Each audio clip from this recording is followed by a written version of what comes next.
spin bowling masterclass is coming up. Obviously, I'm Tom Flowers, ECB Level 4 coach, TFCC head coach. Today we've got a fantastic guest that's joining us for these sessions. We welcome Andrew Salter from Glamorgan County Cricket Club, off spin bowler, and we're delighted to welcome him here today over at the Brooklyn Cricket Centre. So, Salts, today I just want to talk to you about your action itself, a little bit about your run-up, but also about whether, going around over the wicket preferences in there. So, firstly, talk to us about your run-up. What do you look for? Is there any key things? How long? Yeah, so the buzzwords are smooth, rhythm, we all hear it. The biggest one for me is managing my emotion. Sounds strange, but coming into a 4-day game, be it you're making your debut for your club, whatever it is, you get quite excited. It could be nerves, excitement, and that tends to make everything speed up a little bit. So you start running in quick to the crease, you're bounding, you're full of energy, you think you're going to bowl a ball of the season. We spoke about it. And it doesn't always happen that way. So a big one is keeping that control, making sure that in your run-up, you give yourself time at the crease, just pause slightly, so then you can actually then drive up from that back leg, do all those technical points you want to do. If you come in too quick through the crease, you don't allow yourself the chance to do that. So, we can talk technical about different aspects, but a massive one is control, because that gives you consistency.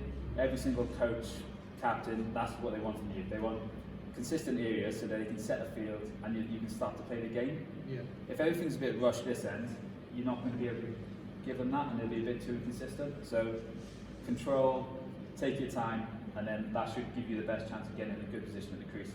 Perfect. So let's look at this then. So you're on to bowl next. Yeah. Over to you. How would you go about it? Yeah. So Did you see where I'm going? Just for guys who, young spinners potentially, what's your process from the moment you've got the ball, cheers umps, or not these days? Yeah. You probably get that call an over before, depending on how kind your captain is to you. You might have that over to know what you're bowling, so that's when you see people loosening their shoulders off a fine leg, etc.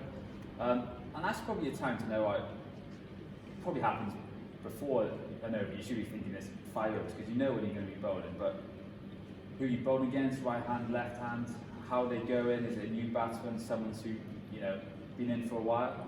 So you're starting to make sure that when that time comes, you're best prepared. You know who you're bowling to, you know what your field's going to be.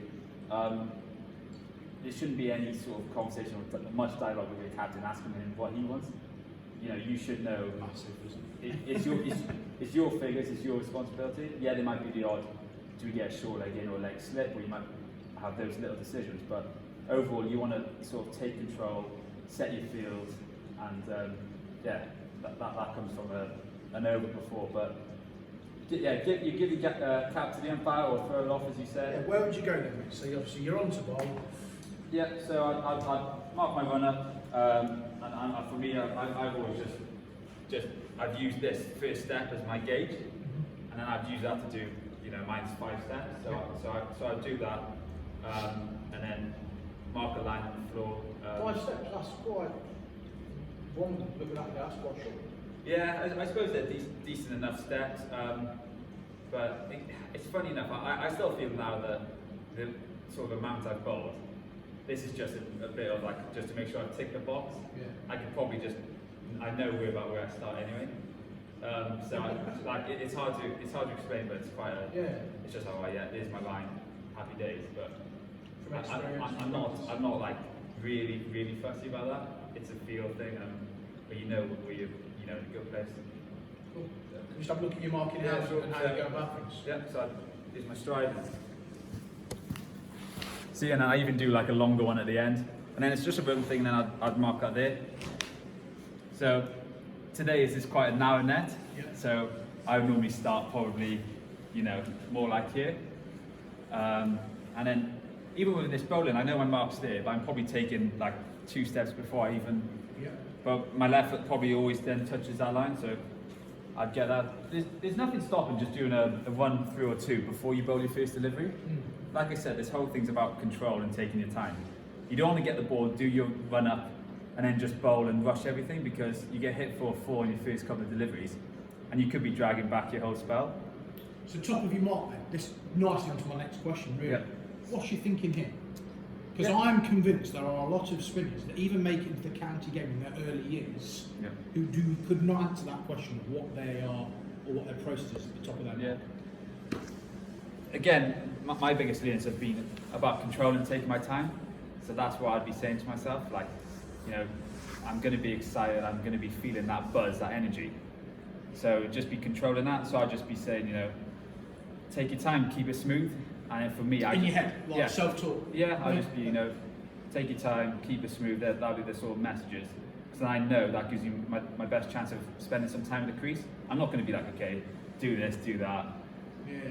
But for me, it's just generic words which mean, you know, it just calms me down, controls me, gets me into my spell, and then I can get a bit excited later on. And when we start to get funky with some field placing.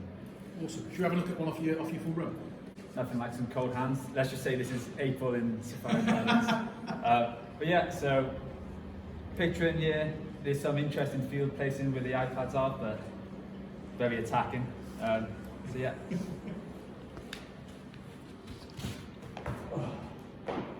Interesting there is we can see that from the start of his run up, Salts hasn't just rushed through and gone, right, Mark, off we go. There's been thought behind it.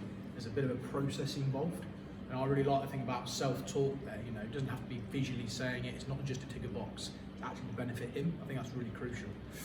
So you've gone through that routine, you've gone off your full run, you've got your thought process, you've just been hit the full What changes? Well, that would have been a good shot because there's a lovely line in there. He's got a cross, so took you with the spin. So, but jokes aside, I don't know. He's great sweeping ball. Yeah. Swept for 4. Yeah. Now what? Okay. So bowling to Madsen, who's probably swept the ears off me many times. Off spin bowling is tough. It's hard. Your best ball normally goes the furthest. So playing in Cardiff. Some of the best balls I've bowled in my career have ended up in the River Taff because batsman runs down, it's a good length, it means that it's you or him. Normally that means it's right in his arc and you go the furthest. So you just learn to, again, control that emotion. Understand that you just got to play that patience, that waiting game. Change your field probably before you change your bowling. So as you said, if he's hit me for a good shot there for 4, off a good length, I might not have had the right field to place it. If he swept me first ball in my spell for 4, I should probably know that that was coming, so I should have my field in place. So don't always try and change what you're doing. Bowl a bit faster, bowl a bit slower, bowl this line. As soon as you start changing that too much this end, that's where that inconsistency comes from. So you know you've got to keep the stumps in place. So it's actually a bit of spin on this wicket, so that's why the line's probably 4.5 fifth stump. But normally you're bowling straight lines, so you can set your field accordingly. So if you're getting hit for runs, you shouldn't have to change too much what you're doing here, but lucky your field first. And then as you get that control, then you can start playing around with pace, line. That's great advice. I think big thing to take from that there, like Sol says, top of his mark, considering the basics of what he's trying to do, consistency, rhythm, lots of little cues there to what he's trying to do.